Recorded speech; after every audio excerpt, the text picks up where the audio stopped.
Kochi corporation 33-ാം division NDA സ്ഥാനാർത്ഥിയായി മത്സരിക്കുന്നത് Rajendran KR ആണ്. അടിസ്ഥാന സൗകര്യം ഉൾപ്പെടെയുള്ള വിഷയങ്ങളാണ് അദ്ദേഹം മുന്നോട്ട് വയ്ക്കുന്നത്. വർദ്ധിച്ച മാലിന്യ പ്രശ്നവും കൊതുക് ശല്യവും പരിഹരിക്കാനുള്ള മാർഗങ്ങൾ ഉണ്ടാക്കുമെന്നാണ് അദ്ദേഹത്തിന്റെ ഉറപ്പ്. തിരഞ്ഞെടുപ്പ് പ്രവർത്തനങ്ങൾക്കിടയിൽ തന്റെ വികസന സ്വപ്നങ്ങൾ അദ്ദേഹം കേരള പ്രണാമവുമായി പങ്കുവച്ചു. ഇവിടെ 33-ാം ഡിവിഷനിൽ ഞാൻ മൊത്തം വീടുകൾ അങ്ങനെ നമ്മൾ എല്ലാ വീടുകളും കയറി ഗൃഹസന്ദർശനം നടത്തിയപ്പോൾ ഏറ്റവും കൂടുതൽ അറിയാൻ കഴിഞ്ഞ നമ്മുടെ ഇവിടുത്തെ കൊതുകിൻ്റെ പ്രശ്നം തന്നെയാണ്. മറ്റ് പ്രശ്നങ്ങളെക്കാളും എല്ലാത്തിലും മേളിൽ നിൽക്കുന്ന കൊതുകിൻ്റെ പ്രശ്നമാണ്. കാരണം ഒരു 5 മണി കഴിഞ്ഞാൽ പുറത്തേക്ക് ഇറങ്ങാൻ പറ്റില്ല. കാരണം നമുക്കൊരു 10-40 വർഷം മുമ്പ് നമുക്കിവിടെ ഉണ്ടായിരുന്ന വ്യക്തികൾക്കൊക്കെ അറിയാൻ പറ്റും. ഇവിടെ പല കാനകളും ഇവിടെ ഉണ്ടായിരുന്നു. ആ സമയത്തൊക്കെ കാനകളിൽ ഈ പറഞ്ഞമാരെ ഉപ്പുവെള്ളം, അത് കാനകൾ വർഷത്തിൽ ക്ലീൻ ചെയ്തിട്ട് അതിലേക്ക് ഉപ്പുവെള്ളം പമ്പ് ചെയ്യുന്നൊരു സ്ഥിതി വിശേഷം നേരത്തേക്ക് ഉണ്ടായിരുന്നു. പക്ഷെ അത് ഒത്തിരി വർഷമായിട്ട് ജനങ്ങൾ മറന്നു തുടങ്ങി. ഇപ്പോൾ അതേപോലെ കൗൺസിലർമാർ അതിലൊന്നും ശ്രദ്ധയില്ല. അതെന്തുകൊണ്ടാണെന്ന് അറിയില്ല. ജനങ്ങൾ പരാതിപ്പെടാത്തത് കൊണ്ടാണോ അല്ലെങ്കിൽ കൗൺസിലറിൻ്റെ നിസ്സംഗത കൊണ്ടാണോ എന്നറിയില്ല. അത്തരത്തിൽ ഒരു രീതിയിൽ നമ്മളിവിടെ ചെയ്യുകയാണെന്നുണ്ടെങ്കിൽ തീർച്ചയായിട്ടും ഈ കൊതുക്, പിന്നെ ഈ ഒച്ചു പോലെയുള്ള ജീവികൾ, അതൊത്തിരി എല്ലാ വീടുകളുടെ അകത്തേക്ക് കയറി കഴിഞ്ഞിട്ട് അവിടുത്തെ ചെടികൾ, പിന്നെ ഇതേപോലെ പച്ചക്കറികളൊക്കെ നശിപ്പിക്കുന്നുണ്ട്. അപ്പോൾ അത്തരം കാര്യങ്ങൾക്കൊക്കെ നമുക്കൊരു അറുതി വരുത്താനായിട്ട് സാധിക്കും. ഒരിക്കലും ഇത് വലിയ പ്രശ്നങ്ങളൊന്നുമല്ല, ചെറിയ പ്രശ്നങ്ങളാണ്. ഈ ചെറിയ പ്രശ്നങ്ങളാണ് ആളുകളെ കൂടുതൽ ബുദ്ധിമുട്ടിക്കുന്നത്. അവരുടെ ആരോഗ്യം സംരക്ഷിക്കുക എന്നുള്ളതാണ് എൻ്റെ ആദ്യത്തെ ലക്ഷ്യം.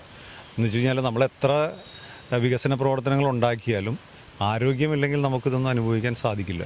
ഒത്തിരി വീടുകളിൽ, പിന്നെ അതുകൂടാതെ ഞങ്ങൾ എല്ലാ മീറ്റിങ്ങുകളിലും BJPയുടെ എല്ലാ മീറ്റിങ്ങുകളിലും പറയുന്നത് ഒത്തിരി വീടുകളിലൂടെ 2 വ്യക്തികൾ മാത്രമേ ഉള്ളൂ.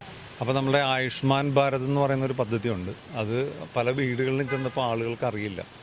അതിൽ പ്രധാന കാരണം എന്ന് പറഞ്ഞാൽ ഇവിടുത്തെ ചാനലുകൾ തന്നെയാണ്. അത് നിങ്ങളെ ഉദ്ദേശിച്ചല്ല ഞാൻ പറഞ്ഞു. ഇവിടെ പല ചാനലുകളും ഒരു ഫണ്ടിങ്ങാണ് ഇവിടെ നടക്കുന്നത്. വ്യക്തമായിട്ടുള്ള ഫണ്ടിങ് ജനങ്ങൾ മനസ്സിലാക്കി തുടങ്ങിയിട്ടുണ്ട്. എല്ലാ ചാനലുകളുടെയും പിന്നിലൊരു ഫണ്ടിങ് ഉണ്ട്. ആ ഫണ്ടിങ്ങിൽ നിന്നാണ് നമ്മൾ പ്രധാനമന്ത്രിയുടെ പല പദ്ധതികളിലൂടെ അറിയാതെ പോകുന്നത്. അത് ജനങ്ങളിൽ എത്തിക്കുക എന്നുള്ളൊരു പ്രക്രിയ ഞങ്ങളുടെ ഈ പറഞ്ഞമാരെ പ്രവർത്തകരെല്ലാം ചെയ്തുകൊണ്ടിരിക്കുന്നുണ്ട്. അത് ഒരു പരിധിവരെ നല്ല രീതിയിൽ ഞങ്ങൾക്ക് വിജയിപ്പിക്കാൻ സാധിച്ചിട്ടുണ്ട്. പ്രത്യേകിച്ച് ഈ പ്രചരണ കാലത്ത് ഞങ്ങൾ ഓരോ വീടുകൾ കയറുന്തോറും പല വീടുകളിലും ഈ പദ്ധതിയെക്കുറിച്ച് പലർക്കും അറിയില്ല. അപ്പോൾ ഞങ്ങളത് വ്യക്തമായിട്ട് ഈ ആയുഷ്മാൻ ഭാരത് പദ്ധതിയെക്കുറിച്ച് പറഞ്ഞ് മനസ്സിലാക്കി 70 വയസ്സിന് മേളിലുള്ള എല്ലാവർക്കും ഈ പദ്ധതിയിൽ അംഗമാകാവുന്നതാണ്.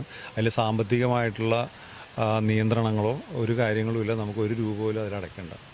അപ്പോൾ ഈ പദ്ധതിയിൽ നമുക്ക് എല്ലാവർക്കും അംഗമാകണമെങ്കിൽ 70 വയസ്സ് കഴിഞ്ഞാൽ മാത്രം. അതാണ് ഇതിനുള്ള നമുക്ക് അവർ പറഞ്ഞിരിക്കുന്നൊരു മാനദണ്ഡം.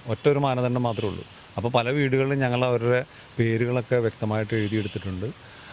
എല്ലാ പദ്ധതിയിലും ഞങ്ങളിവിടെ ആളുകൾ, ഈ നമ്മളുടെ ഡിവിഷനിലുള്ള എല്ലാ ആളുകളെയും ഞാനതിൽ ചേർക്കും. കാരണം ജനങ്ങളറിയണം, ഇവിടെ മോദിയുടെ ഒരു പദ്ധതികളും ഇവിടെ ഒരു മാധ്യമങ്ങളും അങ്ങനെ കവറേജ് കൊടുക്കുന്നില്ല. അവർ ഒരു പേരിന് വേണ്ടി ഒരു ഫ്ലാഷ് ന്യൂസുമാരെ കൊടുക്കും. നമ്മളത് ശ്രദ്ധിച്ചാൽ, നമ്മുടെ ശ്രദ്ധയിൽ ആ സമയത്ത് പെട്ടാൽ മാത്രമേ ഇതുണ്ടാവുന്നുള്ളൂ. അപ്പോൾ അത്തരത്തിലൊരു വളരെ രീതിയിലുള്ളൊരു ഫണ്ടിങ്ങാണ് ഇതിൻ്റെ പിന്നിൽ നടക്കുന്നത്. 33-ാം ഡിവിഷനിൽ BJP ജയിച്ചിരിക്കും, ഒരു സംശയവും വേണ്ട അക്കാര്യത്തിൽ.